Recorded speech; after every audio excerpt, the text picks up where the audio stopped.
보통 사람들은 자신에게 막강한 권력이 있다면 자기의 잘못을 덮을 수 있다는 착각을 하며 살아갑니다. 이렇게 착각하도록 만든 건 역사에 등장한 많은 권력자들이 보여준 모습 때문이 아닐까 그렇게 생각해 봅니다. 자기의 치부가 드러난다고 해도 그것을 무마시키기 위해서 치부를 드러내려는 반대파를 모두 제거해버리고 혹은 또 자기의 치부를 하는 부하를 꼬리 자르기처럼 죽음으로 입막음을 해버리는 것입니다. 그런 후에 그들은 이렇게 숨겨진 그 비밀이 영원히 땅에 묻힌 것으로 여기며 아무런 부끄러움도 없이 철면피 같은 인생을 살아갑니다. 정말 수치와 부끄러움을 잃어버린 사람들이 너무나도 많습니다. 그렇다면 과연 역사가 그렇게 마무리될까요? 그렇지 않습니다. 그래서 옛말에 화무 11홍, 권불 10년이라는 것이 있는 것 같습니다. 10년간은 권력은 없고 열흘 넘게 붉게 있는 꽃은 없다라는 뜻으로 한번 성하면 반드시 쇠하고 권력은 유한하다라는 의미를 비유하는 말입니다. 반드시 모든 것은 끝이 있고 끝끝내 그 어떤 것도 숨길 수 있는 일은 없다라는 것입니다. 더욱 중요한 사실이 있다면 이 세상에서는 이것들이 비밀로 숨겨졌다라고 할지라도 하나님 앞에서 숨길 수 있는 일은 전혀 없다라는 것입니다. 그래서 이 진리를 알고 정결과 거룩하게 살아가겠다 애쓰고 수고하는 성도는 지혜를 가졌다라고 할 수 있는 것입니다. 우리가 나라를 위해서 기도할 때 특히 이 부분은 반드시 기도해야 할 것입니다. 먼저는 대통령을 위시한 모든 위정자들이 하나님을 경외하는 사람이 되도록 기도해야 합니다. 그리고 다윗이 그랬던 것처럼 하나님 앞에서 정의와 공의로 백성을 다스리기를 원했던 것처럼 우리 위정자들이 이런 마음으로 백성을 다스리는 사람이 되도록 기도해야 합니다. 또한 어려운 시대를 만났기에 이 어려운 시대를 잘 극복할 수 있는 지혜를 그들에게 부어주시도록 우리는 기도해야 합니다. 그리고 마지막으로 수치와 부끄러움을 아는 위증자들이 되도록 기도해야 합니다. 이 시대는 모범을 보여야 할 사람들이 오히려 부정과 부패를 선도하고 있고 이 모습이 고스란히 언론을 통해서 다음 세대에게 여과 없이 보여지고 있기에 저렇게 부정한 일을 저질러도 돈과 권력으로 좋은 변호사를 선임해서 말도 안 되게 짧은 형량을 받게 하고 심지어는 무죄로 석방되어지는 모습을 그들이 보고 있다라는 것입니다. 그럼 무엇이 교훈될까요? 다음 세대가 말합니다. 권력자는 법 위에 있구나라고 여기며 권력과 돈과 힘을 가지려고 죽어라 힘쓰며 살아가는 것이 아닌가 하는 안타까움이 너무 많습니다. 이런 시대에 성도마저 불법과 거짓된 가치관을 따라서 살아가려고 하는 것은 심각한 세속화의 모습입니다. 성도는 순수함과 정결함으로 구별된 삶을 살아야 할 막중한 책임과 의무가 있습니다. 우리의 구주 되신 예수께서 우리를 세상의 빛이라 말씀하셨고 세상의 소금이라고 말씀하셨기 때문입니다. 우리는 오늘 말씀을 통해 복음을 거부하고 이 땅에 오신 메시아를 부인하고 오히려 박해하는 유다 백성들에게 다시 한번 복음을 알 수 있는 기회를 주시는 주님을 만납니다. 이 복음을 듣게 하려고 예수님은 부정한 방법, 그릇되고 허탄한 방법, 세속적인 방법을 전혀 사용하지 않습니다. 오직 진리만을 말씀하시며 당신께서 하나님께서 보내신 바로 그 메시아이심을 밝히 증거하고 있습니다.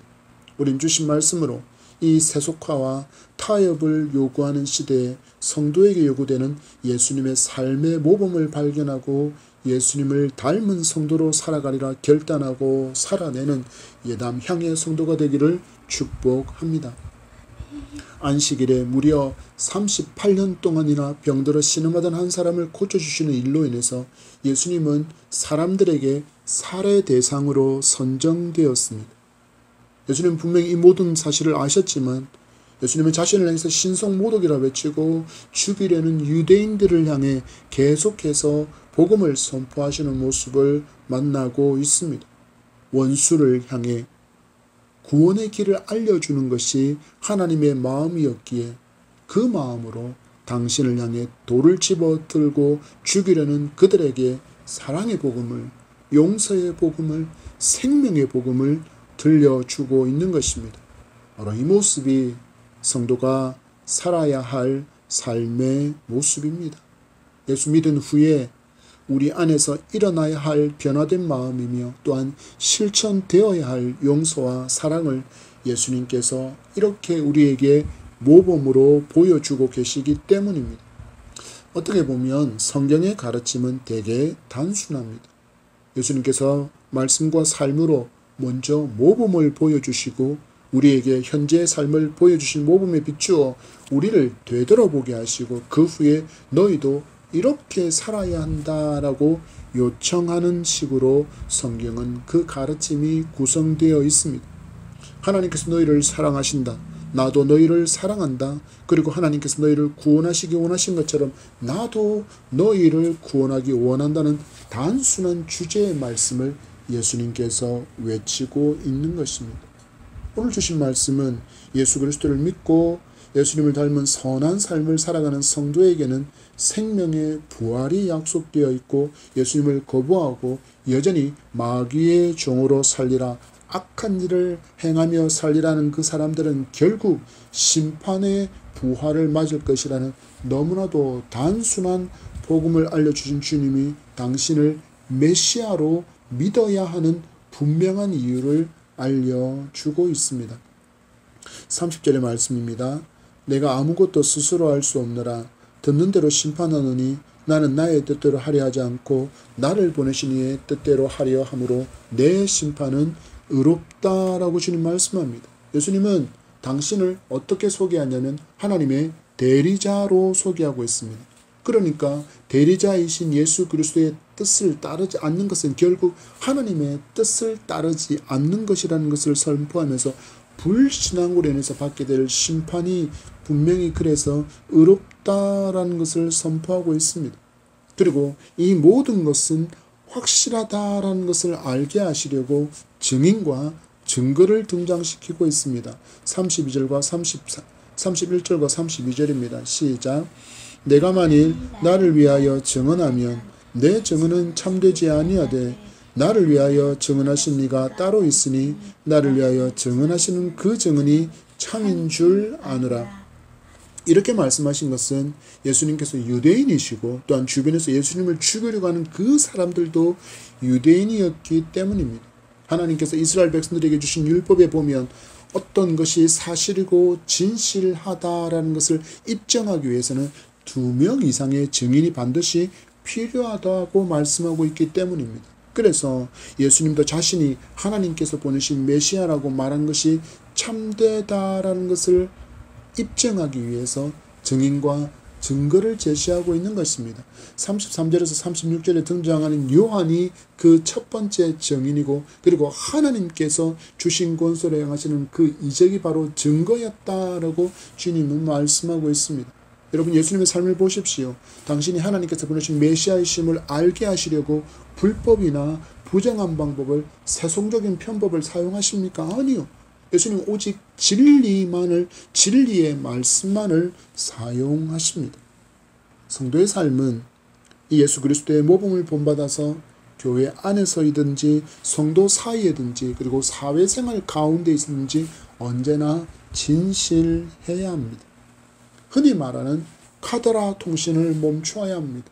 교회 안에 성도 간의 사회생활 가운데 얼마나 많은 카더라는 통신이 있습니까? 이건 정말 성도답지 못한 한 모습입니다.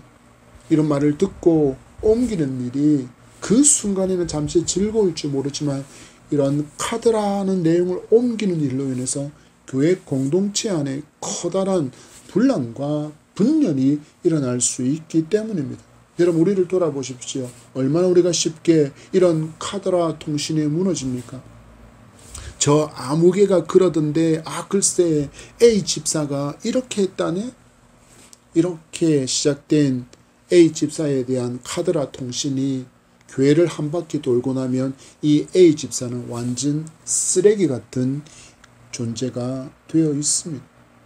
마치 저 산꼭대기에서 눈을 뭉쳐서 굴려내렸을 때 밑에 닿았을 때는 거대한 산과 같은 그런 눈덩이가 된 것처럼 그렇게 된다라는 것입니다. 여러분, 예수님을 주목해 보십시오. 예수님께서 당신이 메시아라고 말씀하신 것이 거짓입니까? 아닙니다. 진실입니다. 분명한 진실입니다. 그런데 유대인들은 이 진실을 말씀하시는 예수님을 죽이려고 합니다. 그렇지만 예수님은 그들에게 진리를 말씀하시는 것에 어떤 세상적인 방법을 사용하지 않으셨습니다. 눈앞에서 창조주이신 당신을 죽이려고 한 그들에게 하늘에 불이 내리고 땅이 입을 열려서 삼키게 하는 권능이 그분의 손에 있음에도 사용하지 않았습니다. 무엇만을 사용하십니까? 오직 진리의 말씀만을 사용하고 있습니다. 성도가 교회에서 혹은 성도 사이에 사회에서 이런 태도로 살아가면 어떤 일이 일어날 것 같습니까? 어떤 변화가 있겠습니까? 선한 영향력을 끼치며 살게 될 것입니다. 적어도 여러분이 분란의 불씨의 역할을 하지 않게 될 것입니다. 기억하시기 바랍니다. 성도의 삶은 동기도 그 과정도 그리고 그 모든 여정 끝에 나타나는 결과라는 열매 또한 선한 것이어야 합니다. 많은 열매, 많은 결과가 있다고 해도 그 과정 가운데 하나님 앞에서 부끄러운 것이 조금이라도 있다면 그건 하나님께서 기뻐하시는 열매가 아닙니다. 내가 판단하기로는 뭔가 큰 일을 한 것처럼 보이고 다른 누군가에게 자랑거리처럼 삼을 수 있는 그 모든 것이라고 여겨진다고 해도 하나님께서 반드시 책망하시는 죄라는 사실을 분명히 성도는 기억하며 순전하고 정결한 주의 신부다운 거룩한 삶이 되기를 축복합니다. 우리는 억울함을 풀기 위해서 편법을 사용하거나 세상적인 방법을 동원하는 그 수많은 유혹을 이겨내고 또한 멈추시기 바랍니다. 이런 방법을 통해서 일이 해결된다고 해도 하나님께서 너무나도 싫어하십니다. 하나님께서 싫어하신다면 그 결과가 어떻든지 간에 하나님 앞에 정결한 주의 신부다운 모습은 아니라는 것을 성도는 기억해야 합니다. 그렇다면 왜 우리는 이렇게 살아야 합니까? 바로 예수님께서 그렇게 사셨기 때문에 성도는 마땅히 예수님의 삶을 본받아 살아야 합니다. 이렇게 살아가는 삶을 하나님께서 인정해 주시기 때문입니다. 36절의 말씀을 보십시오. 시작. 내게는 요한의 증거보다 더 큰 증거가 있으니 아버지께서 내게 주사 이루게 하시는 역사 곧 내가 하는 그 역사가 아버지께서 나를 보내신 것을 나를 위하여 증언하는 것이요. 하나님께서 무엇으로 이것을 인정해 주신다고 말씀합니까? 바로 하나님께서 함께하고 계신다는 증거를 놀라운 이적을 통해서 보여주신다라고 말씀합니다. 우리가 성경에서 만나는 수많은 이적들은 예수님께서 하나님께서 보내신 바로 그 메시아이심을 드러내는 명확한 증거로 하나님께서 보여주셨다라고 말씀하고 있습니다. 요한복음 14장 11절의 말씀에 보면 내가 아버지 안에 거하고 아버지께서 내 안에 계심을 믿어라. 그렇지 못하겠거든 행하는 그 일로 말미암아 나를 믿어라. 예수님께서 행하시는 그것을 보고 예수님을 믿어라 하고 말하는 것입니다. 왜냐하면 그 모든 권능이 누구에게서 온 것이기 때문에 바로 하나님 아버지께서 예수께 주신 것이기 때문에 그로 말미암아 그 기적들이 일어나고 있으니까 너희들은 그 일, 내가 하나님의 능력을 받아 행하는 그 일로 말미암아 내가 너희의 구주됨을 믿어라 하고 말씀하고 있는 것입니다. 또한 지금 말씀하시기를 내게 일어나는 이 모든 이적과 기사가 하나님께서 나와 함께 하시는 증거이고 그리고 내가 하나님께로부터 보냄을 받은 바로 그 메시아라는 사실의 증거라고 말씀하고 계신 것입니다. 예수님은 유대인들이 구원받기를 너무나도 간절히 원하고 계심을 우리는 볼 수 있습니다. 그래서 그들이 끊임없이 대적하고 있지만 그들의 실체를 말씀의 빛으로 조명해 주시며 깨닫고 회개할 기회를 주고 있는 것입니다. 내가 하는 말이 믿어지지 않는다면 내 삶을 보아라. 내 삶을 통해서 역사하시는 하나님의 전능하신 손을 보라는 것입니다. 그리고 그것을 보고 무엇하라고 말씀하십니까? 믿으라고 말씀하고 계신 것입니다. 이처럼 너무나도 뜨거운 사랑의 마음으로 간절함으로 외치는 주님의 음성을 유대인들은 어떻게 합니까? 그냥 무시해 버립니다. 왜 그랬을까요? 37절에서 39절의 말씀입니다. 시작. 또한 나를 보내신 아버지께서 친히 나를 위하여 증언하셨느니라. 너희는 아무 때에도 그 음성을 듣지 못하였고 그 형상을 보지 못하였으며 그 말씀이 너희 속에 거하지 아니하니 이는 그가 보내신 이를 믿지 아니함이라. 너희가 성경에서 영생을 얻는 줄 생각하고 성경을 연구하거니와 이 성경이 곧 내게 대하여 증언하는 것이니라. 아멘. 예수님의 음성에 따르면 유대인들은 하나님의 말씀을 무시하지는 않고 있었습니다. 분명히 말씀하시기를 너희가 성경에서 영생을 얻는 줄 생각하고 성경을 연구하였다라고 말씀하시는 것이 바로 그 증거입니다. 그렇지만 그들에게는 말씀을 믿는 믿음은 없었습니다. 보십시오. 그 말씀이 너희 속에 거하지 아니하니 믿음이 없다는 이야기입니다. 하나님의 말씀을 믿지 않았다라는 이야기입니다. 많은 성도가 새해를 맞으면 보통 다짐을 하는 것이 성경 일독입니다. 올해는 반드시 성경 일독을 하리라. 그리고 1년의 반이 지나는 지금쯤이면 많은 성도가 포기 아닌 포기 상태에 있습니다. 우리는 성경 일독이라는 다짐과 그 목적과 그 이유를 분명히 점검해 보아야 합니다. 누군가에게 자랑하기 위함은 아닌지 혹은 자기 만족을 위한 것은 아닌지를 점검해야 한다는 것입니다. 예수님은 계속해서 안식일에 병고침을 받은 그 사람을 유대인들이 왜 핍박하는지를 그 이유를 관계를 중심으로 알려주셨습니다. 오늘 말씀에 따르면 그들은 하나님의 말씀을 영생을 얻는 줄 알고 연구하고 있었지만 그 말씀을 믿지 않았다라고 말씀합니다. 예수님은 하나님과 아버지와 아들의 관계에 있기에 하나님께서 긍휼히 여기시는 저들을 예수님도 긍휼히 여기셨다라는 것입니다. 성경에 대해서 연구와 연구를 거듭하고 있던 유대인들이었지만 정작 성경에서 그들은 하나님의 사랑을 경험하지 못한 것입니다. 하나님의 긍휼과 하나님의 용서를 경험하지 못한 것입니다. 그러니까 성경이 무엇이 됩니까? 마치 칼이 되어서 이건 잘못이야 서걱, 저건 저래서 잘못이야 서걱. 유대인들은 율법을 준수하는 세부적인 항목을 전통과 장로의 유전이라는 이름으로 부르면서 마치 채찍과 칼처럼 사람들에게 휘둘러서 사람들을 괴롭히고 있을 뿐이었습니다. 예수님께서 율법 교사를 책망하시는 말씀을 들어보십시오. 누가복음 11장 46절 말씀에 이르시되 화 있을진저 또 너희 율법 교사여 지기 어려운 짐을 사람에게 지우고 너희는 한 손가락도 이 짐에 대지 않는도다. 흔히 율법 교사라고 불리는 그들은 자기도 지기 어려운 짐을 사람들한테 지게끔 해놓고는 자기는 그 짐을 지기 위해서 손가락 하나도 까딱하지 않았다라는 것입니다. 짐을 지려는 생각을 전혀 하지 않았다라는 것입니다. 그러나 예수님의 삶은 달랐습니다. 마태복음 11장 28절 말씀은 수고하고 무거운 짐진 자들아 다 내게로 오라 내가 너희를 쉬게 하리라 말씀하셨습니다. 오히려 무거운 짐을 맡아주시고 쉼을 약속하셨습니다. 그리고 예수님은 말씀만 하신 것이 아니라 직접 우리의 죄의 짐을 지시고 우리에게 자유를 주셨고 하나님 안에서의 참 안식을 주셨습니다. 성도가 하나님의 말씀을 읽어야 하는 이유가 무엇입니까? 말씀을 읽어야 나를 향한 하나님의 사랑을 알 수 있기 때문입니다. 나를 향한 하나님의 기대를 알 수 있기 때문입니다. 하나님의 기대, 곧 하나님의 뜻을 이루어가는 삶이 하나님께 기쁨을 드리는 삶이기에 우리는 말씀을 잃는 것입니다.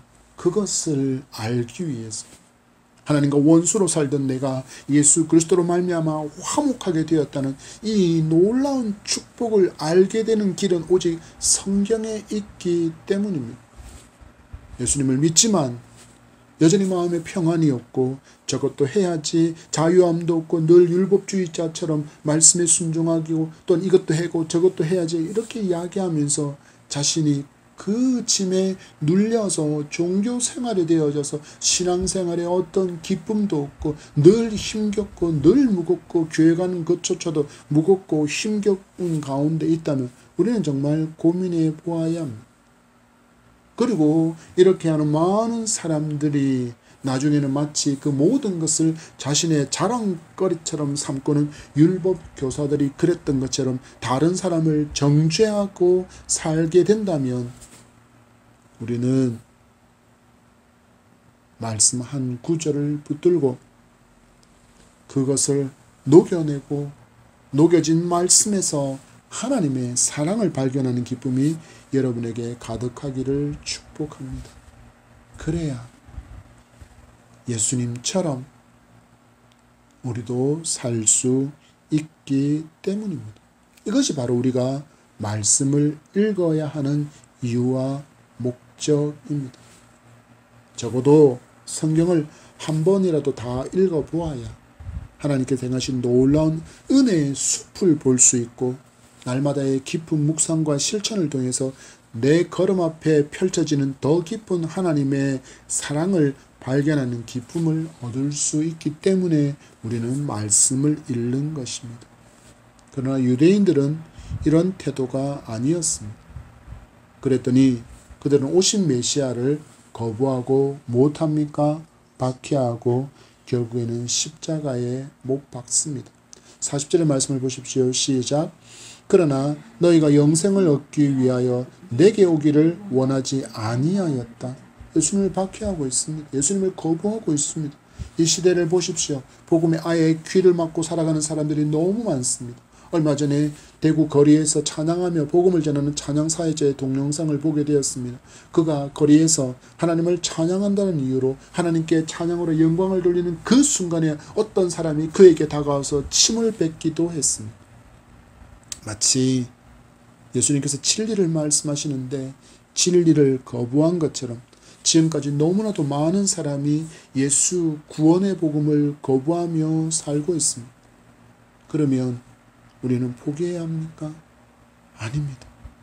그럼에도 우리는 외치고 또 외쳐야 합니다. 예수님께서 그러셨기 때문이고 우리에게 복음을 전해준 그도 나를 위해서 기도하고 복음을 전하고 또 전했기에 지금 내가 예수 그리스도를 나의 구주로 믿고 있기 때문입니다. 여러분, 하나님은 영이십니다. 사람의 눈에 절대로 보이지 않습니다. 세상 사람들도 우리도 하나님을 직접 눈으로 볼 수 없습니다. 그렇지만 예수님을 믿는 사람의 변화된 삶은 그들에게 보여줄 수 있습니다. 입술의 변화를, 가치관의 변화된 삶을 보여줄 수 있습니다. 세상 모든 사람들이 불법을 말할 때 정직을 말할 수 있는 용기가 우리에게 있음을 보여줄 수 있습니다. 성도는 기억해야 합니다. 세상 사람들이 거부하는 것은 예수를 잘못 믿고 있는 그 사람들이지 예수 그리스도가 아니라는 것을 성도는 분명히 기억해야 합니다. 지금 시대 많은 사람들이 기독교를 거부하는 것은 예수 닮은 사람 닮지 못한 바로 그 사람 때문이라는 것입니다. 예수 그리스도가 아닙니다, 여러분.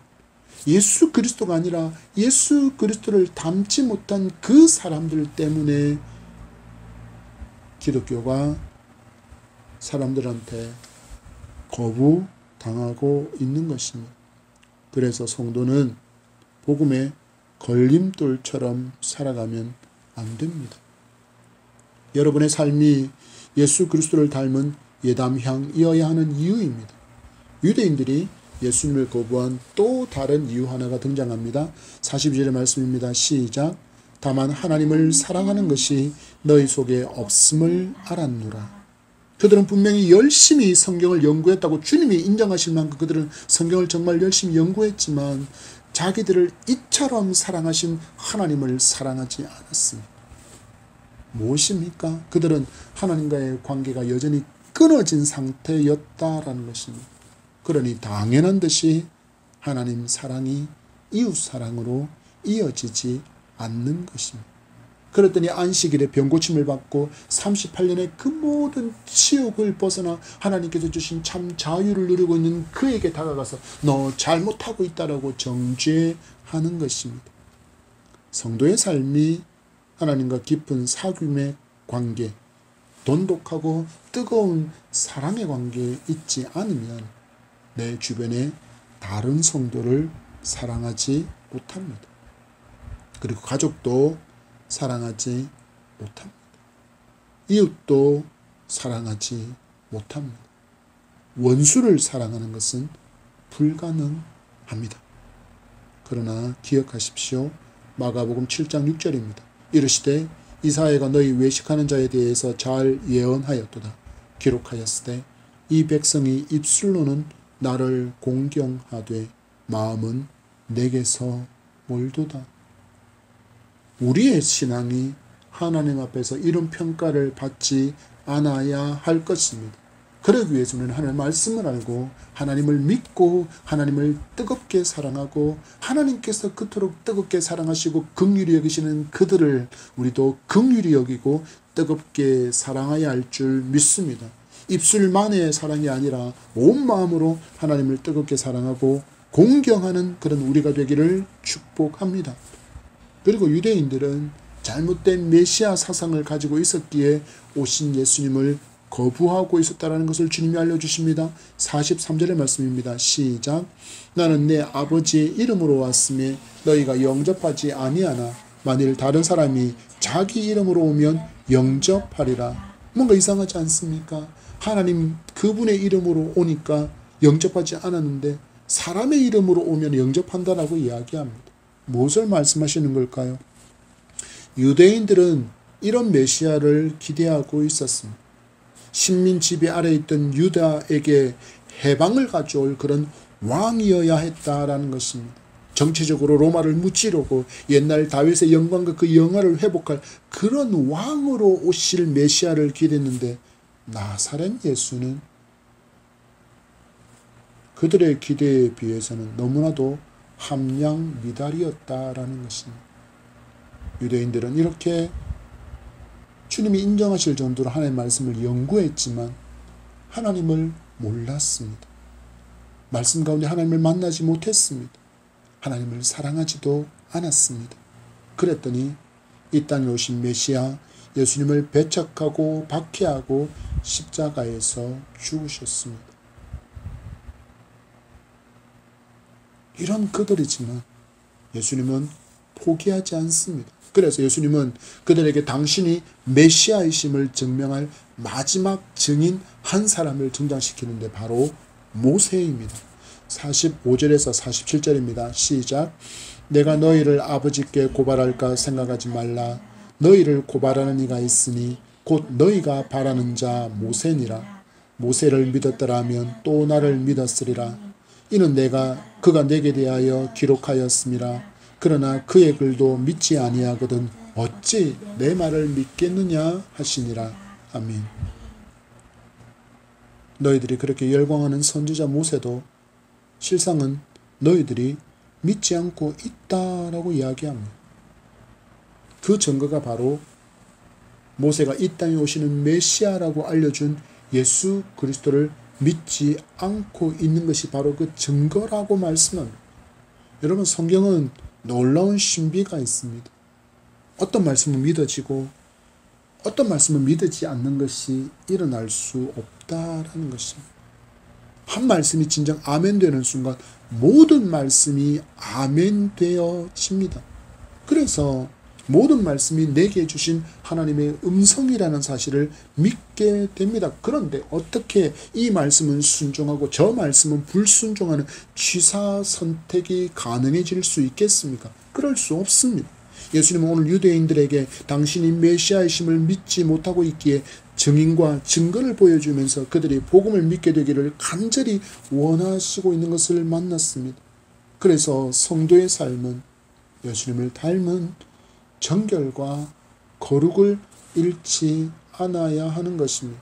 이를 통해서 삶의 선한 영향력을 끼칠 수 있기 때문입니다. 그리고 카드라는 이 거짓된 허황된 소식을 전하는 일은 위험한 일이고 죄된 일임을 명심하시기 바랍니다. 덕이 안 되는 말은 입 밖에도 꺼내지 마시기 바랍니다. 은혜 끼치고 덕을 세우는 말을 하기 위해서 우리는 입술에 파수꾼을 세워주시도록 기도하는 모든 성도님들이 되기를 간절히 소망하고 축복합니다. 말씀을 맺습니다. 참 무책임한 시대라고 이 시대를 진단해 봅니다. 유튜브, SNS 등으로 보고 듣는 소식은 다 진실이 아닙니다. 돈을 벌기 위해서, 구독자와 조회수를 늘리기 위해서 온갖 거짓이 난무합니다. 많은 소식이 아니면 말고 라는 그런 식으로 많은 영상들이 제작되고 있습니다. 단적인 예를 들어 본다면 너무나도 잘 살고 있고 여전히 꾸준히 열심히 활동하고 있는 연예인이 갑자기 죽은 것처럼 표지를 꾸며서 사람들의 눈과 귀를 현혹시킵니다. 이런 모습에 대해서 수치스러워해야 하고 부끄러워해야 하는데 아니면 말고 하고는 끝을 내버립니다. 그리고는 끝까지 오리발 내밀고 부인합니다. 이처럼 무책임과 거짓이 난무하는 것이 이 시대의 정서라 할지라도 성도는 여기에 동참하지 않고 동조하지 말아야 합니다. 왜입니까? 예수님이 그렇게 하시지 않으셨기 때문입니다. 예수님은 삶으로 우리에게 모든 동기와 그 과정과 결과까지도 진리와 진실함으로 승리할 수 있다는 것을 우리에게 보여주셨기 때문입니다. 이 시대가 우리 주변에 너무나도 많은 사람과 환경이 우리에게 타협을 요구하고 적당함을 요구하고 있지만 진리는 타협할 수 없습니다. 정결과 거룩함과 순결함을 잃지 않는 그런 주의 신부로 살아가는 우리의 삶이 되기를 축복합니다. 오직 진실함으로 삶에서 믿지 않는 사람들과 주변의 성도들에게, 특히 다음 세대에게 여러분의 거룩한 삶이, 거룩한 도전을 주며 살아갈 수 있는 여러분 되기를 축복합니다. 주님을 닮은 선한 영향력을 끼치며 살아가는 한 주간의 삶이 되기를 축복합니다.